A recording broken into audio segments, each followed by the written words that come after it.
Moi, j'interviens sur l'évolution des lois sur l'immigration en France depuis une vingtaine d'années.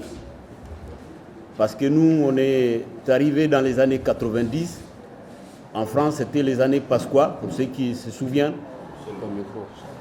À l'époque, le ministre de l'Intérieur français, c'était très très difficile parce qu'on pouvait y aller en prison pour défaut de papier seulement. En prison, hein. Donc nous, on a tout de suite créé des collectifs de sans-papiers en France, notamment à Paris. Et par la suite, 2 ans après, on a réussi ensemble à occuper la basilique de Saint-Denis. Pourquoi la basilique de Saint-Denis? Parce que pour nous, la colonisation française a été faite avec l'Église. L'Église. À l'époque, ce n'était pas 1905 où il y a eu séparation entre l'Église et l'État. Donc, il y a une part de responsabilité des églises par rapport à tout ce que l'Afrique a connu sous la colonisation. Donc, on est parti à la basilique de Saint-Denis, on est resté à peu près un peu moins de 3 mois. Finalement, il y a eu une forte mobilisation des gens qui sont en France. Il y en a même qui sont venus de province pour demander la régularisation. Et c'était en 2002 où Sarkozy était le ministre de l'Intérieur. Il est resté 5 ans ministre de l'Intérieur. Par la suite, il est devenu président de la République. Donc en 10 ans, 5 ans ministre de l'Intérieur, 5 ans président de la République, il a changé le code d'entrée et le séjour en France 8 fois. C'est pour vous dire qu'en 10 ans, tous les 14 mois, on est face à une nouvelle loi ou à une modification. Donc ça montre bien que la société civile française, les mouvements des sans-papiers en France étaient actifs. Donc on était dans la rue toutes les semaines, sans chômer. Donc par la suite, Sarkozy, en tant que ministre de l'Intérieur en 2002, avait demandé à son cabinet, Claude Guéant, qui était le directeur de cabinet, et qui par la suite, quand il est devenu président, il est devenu ministre de l'Intérieur. C'est Guéant qui nous a reçus en 2002, à la basilique de Saint-Denis. Il nous a fait la proposition suivante. Il a ordonné à tous les préfets de France, je dis bien tous les préfets de France, de recevoir tous les collectifs qui sont organisés. Tous les collectifs qui sont organisés. Et nous, à Paris, c'est en ce moment-là qu'on s'appelait Coordination 75 des sans-papiers. Toutes les luttes que nous avons menées pendant ces 20 ans tournent autour de cette coordination 75 des sans-papiers.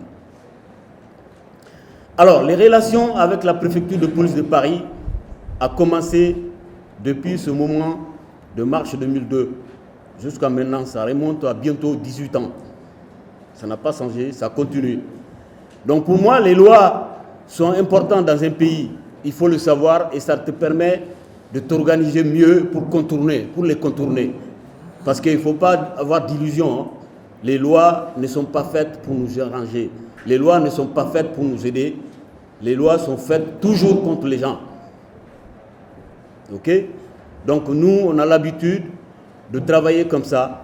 Les collectifs de sans-papiers, on s'organise, on essaye, on a des cabinets d'avocats qui sont là, qui travaillent sur les textes, les changements, les nouveaux textes qui sont arrivés, comment les contourner. Mais nous, notre ligne de combat, c'est mener des actions, des manifestations, que ce soit au niveau national ou international. Donc nous, cette relation avec la préfecture de police de Paris n'a pas cessé, à continuer à se renforcer, au contraire. Jusqu'en 2008, on a eu des difficultés. L'Église tendait plus la main aux sans-papiers. À chaque fois qu'on occupait une église, on est expulsé les 2 heures qui suivent. Donc la coordination 75 des sans-papiers a réfléchi qu'il faut inventer de nouvelles idées qui nous permettent d'avoir une visibilité à notre lutte et qui permettra d'avoir des résultats escomptés. Donc c'est en ce moment-là que moi je venais de passer 2 mois à la prison de la santé en 2001. Donc j'ai réuni, Diallo a appelé l'intersyndicale et des associations. On a fait une table ronde autour de ça. Ça fait 7 ans que je venais de travailler. 7 ans, je cotisais parce qu'à l'époque, on peut travailler avec un faux papier. Donc on a des vraies fiches de paye, mais avec un faux papier. Alors que le Code du travail parle des travailleurs. Il ne dit pas travailleurs sans papier, il ne dit pas travailleurs français ou européens. Non, travailleurs, point. Donc on s'est engouffré dedans. Les réunions ont duré 2 ans et au final on est sorti avec 4 pages qui résument un peu le droit des travailleurs en France. Donc c'est là où les actions ont commencé en direction des entreprises. Et aujourd'hui, beaucoup parmi vous savent, même étant en France, que si on travaille pendant 3 ans, en France, on peut être régularisé. Alors ça, c'est grâce à nous, à notre combat, où on est arrivé à cette circulaire qui permet de régulariser les gens qui sont en France pendant 3 ans et qui travaillent pendant 2 ans. Ok, on a continué, mais il y a eu entre-temps la directive européenne sur l'immigration. C'est l'Europe qui fixe l'entrée et le séjour des étrangers dans l'espace des 28 là. Bientôt l'Angleterre va partir, mais pour l'instant, ils sont encore dedans. Donc, mais le fait que l'Europe fixe cette directive aux États, chaque État a ses intérêts par rapport à la migration. Il y en a qui respectent la directive européenne, il y en a qui ne le respectent pas, notamment la France. Le côté où ça arrange la France, c'est le côté des expulsions. Donc ils disent que c'est l'Europe qui demande à ce que les gens soient maintenus en rétention pendant 18 mois. 18 mois, ça fait 1 an et demi. Mais parce qu'ils ont construit des entreprises dans les prisons, pour que quand un sans-papier est arrêté, il va en prison, vous travaillez pour les entreprises multinationales françaises pendant ces 1 an et demi. Donc nous combattons ça. Raison pour laquelle on a continué à travailler d'arrache-pied avec les associations, les syndicats et certains partis qui sont à gauche, qui sont d'accord en tout cas pour nous soutenir. Mais le problème qu'on rencontre le plus souvent, c'est au niveau des accords bilatéraux. Bilatéraux, c'est les accords entre la France, par exemple, et le Mali. Comme on est à Caille aujourd'hui, on peut parler des accords bilatéraux. Donc, dans les accords bilatéraux, c'est marqué qu'un sans-papier qui s'est fait interpeller par la police française doit lui faire un PV et le présenter aux autorités maliennes pour l'identification. Une fois que la personne est identifiée par les autorités maliennes doivent lui signer un laissez-passer qui lui permette d'être expulsé de la France vers le Mali. Ça, c'est dans les accords bilatéraux. Mais en même temps, dans les accords bilatéraux, il est marqué que les autorités du pays de départ peuvent refuser de signer le laissez-passer s'ils considèrent que la personne n'est pas en bonne santé, par exemple. Donc nous, quand on a organisé le mouvement des sans-papiers, on a mis 3 règles.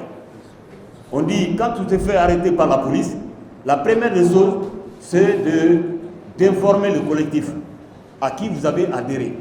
C'est au collectif d'informer la famille que cette personne est en garde à vue à tel endroit, ou cette personne est en rétention à tel endroit. Ça, c'est un. Deuxièmement, il faut toujours demander à avoir un interprète. Troisièmement, il faut toujours demander à avoir un avocat.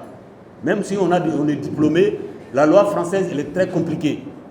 Les policiers qui arrêtent les gens dans la rue, ils ne connaissent même pas la loi. Le code d'entrée et de séjour, ils ne le maîtrisent pas.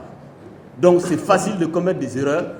Et ce sont ces erreurs-là que nous, on exploite pour faire sortir les gens de garde à vue, de la rétention, de l'avion. Vous avez remarqué ceux qui sont sur Facebook.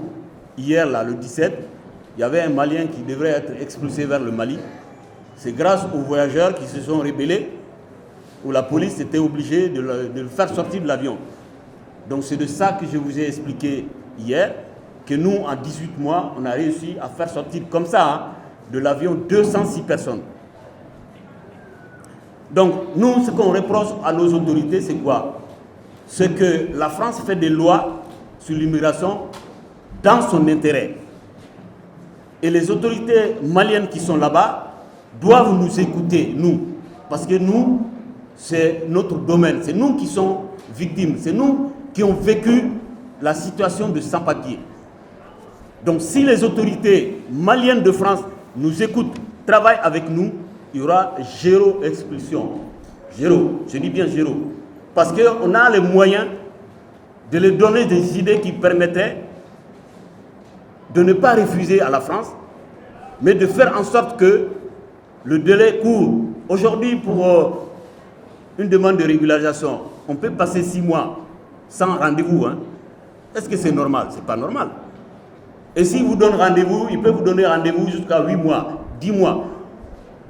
Alors que le consul malien, tous les semaines, il va au centre de rétention pour auditionner les Maliens, pour savoir qui est malien, qui n'est pas malien.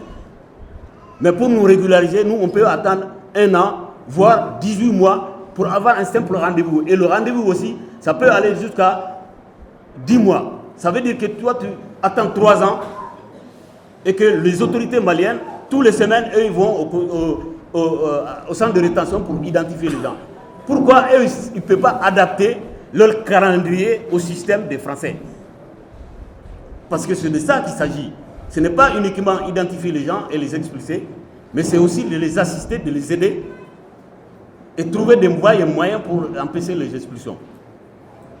Dans notre mouvement, il y a 27 nationalités. Tous les continents sont représentés. Quand on a affaire avec les Guinéens, ce sont les Guinéens qui vont là-bas. Avec les Tunisiens, ce sont les Tunisiens qui vont. Donc on sait comment ça marche à l'ambassade de Guinée, on sait comment ça marche à l'ambassade de Tunisie. Vous voyez? Donc par rapport à ça, les accords UE-Malte, ce sont des accords qui n'arrangent pas l'Afrique. Ce sont des accords où l'Europe externalise ses frontières à l'intérieur même de l'Afrique. Ils ont même construit des camps pour empêcher les Ouest-Africains à traverser vers le Niger pour aller vers le Maghreb. Alors qu'il y a la CEDEAO, je me souviens, j'entends vaguement qu'il y a une liberté de circulation dans l'espace CEDEAO. Je ne sais pas si c'est vrai. Mais nous, en tout cas, en 2017, on a souffert à la frontière avec la Côte d'Ivoire et le Mali pour aller au contre-sommet UE-Afrique qui s'est tenu le 29 novembre 2017 jusqu'au 1er décembre 2017 à Abidjan. On a souffert hein, à la frontière, même si vous avez des documents en bonne et due forme. Moi, j'ai pris un visa ivoirien. J'avais double passeport. Mais là-bas, ils ont demandé à tout le monde de payer encore des rançons pour rentrer. Donc, je m'en arrête là. Mais ce qui est important à savoir, c'est que les lois ne sont pas faites pour nous aider. La dernière loi sur l'immigration, à l'intérieur de cette loi, il a augmenté la rétention de 45 jours à 90 jours. Et en plus, à l'intérieur de cette loi, il y a l'interdiction de retour sur le territoire français. C'est-à-dire, si un sans-papier qui s'est fait interpeller plusieurs fois, le préfet de région, il peut lui interdire le retour sur le territoire français. Et dans le document de la loi, c'est dit que tant que la personne n'est pas sortie de l'espace Schengen, l'espace de 28 de l'Union européenne, donc l'interdiction ne va pas commencer à compter. C'est-à-dire si tu as 2 ans d'interdiction, il faut quitter dans l'espace de 28 pour que ça commence à compter et ensuite tu reviens en France, tu recommences à 0. Sinon, si tu es resté en France pendant 20 ans, comme nous on l'a fait, moi en 97, quand j'ai refusé l'avion, ils m'ont donné 10 ans d'interdiction de séjour. Je suis resté et puis quand c'est passé, c'est passé. Aujourd'hui, ce n'est pas le cas. Tu peux rester 20 ans, si tu as une interdiction de retour sur le territoire français, le jour où vous allez faire la demande en préfecture de régularisation, ça ne marchera pas. Donc c'est pour ça que je dis à tous ceux qui sont dans cette salle, si vous avez des neveux, des frères, des fils qui viennent d'arriver en France, dites-leur de ne pas demander l'asile, parce que ça ne marche pas. Dites-leur de venir voir les mouvements de sans-papiers qui sont organisés. Eux, ils vont leur montrer la voie. Je viens de vous expliquer. Grâce à nous, on a obtenu des régularisations sur la base de 3 années de présence et 2 années de fiches de paye. En dehors de ça, c'est 5 ans avec 8 fiches de paye et un contrat à l'appui. Sinon, c'est 7 ans. Il faut prouver que les 3 dernières années, vous avez fait 1 an de travail. Les 3 dernières années, vous avez fait 1 an de travail et il vous donne un récépissé qui vous autorise à travailler. Mais en plus, si vous avez signé le contrat, le nouveau patron il va signer un CERFA pour que le CERFA puisse être introduit dans le dossier. Donc voilà un peu les critères de régularisation qui existent en France. Et aujourd'hui, on parle de fonds fiduciaires. Le fonds fiduciaire, c'est un fonds. C'est un peu comme un pêcheur. Il met l'appât dans la méchon et jeter dans l'eau. Le fonds fiduciaire, pour nous, c'est ça. Parce que c'est un fonds que l'Europe a mis en place pour que les pays qui se montrent les plus coopérants. Coopérants, c'est quoi? Ceux qui acceptent que les migrants illégaux en Europe puissent être expulsés chez eux. C'est eux qui obtiennent beaucoup plus d'argent. C'est calculé en fonction de ça. Il ne faut pas se leurrer. Il n'y a pas d'argent pour le co-développement. Le co-développement, tous ces gens-là, tous ceux qui calculent par rapport à l'aménagement, par rapport aux gens qui sont au nord, là, à la formation de nos armées, à Frontex, tout l'argent qu'ils ont mis dans Frontex, c'est ça que l'Europe calcule en disant qu'on aide le Mali à travers à tel milliard. Mais le gouvernement, ils sont là, ils sont témoins. Il y a 0 qui arrive dans la main du gouvernement. Ce sont les dépenses qu'ils font pour que les migrants ne puissent pas accéder à l'Europe, pour que ceux qui sont en Europe puissent être expulsés. C'est tous ces fonds-là qu'ils calculent, qui disent que voilà l'aide au développement. Sinon, en réalité, il n'y a pas d'aide au développement. Les vraies aides au développement doivent passer par soit les collectivités territoriales, soit ce que Aruna vient de dire, mais le CTT, le cellule technique du co-développement, c'est une structure qui a été mise en place. Mais nous, c'est un mouvement qui existe depuis 20 ans.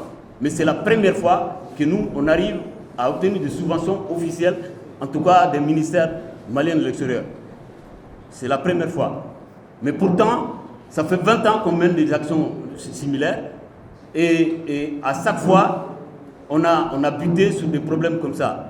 Donc moi, je pense que ce qui est intéressant, que vous sachiez, c'est que le combat que nous menons en France, c'est un combat pour aider les gens qui sont dans des détresses, dans des situations compliquées.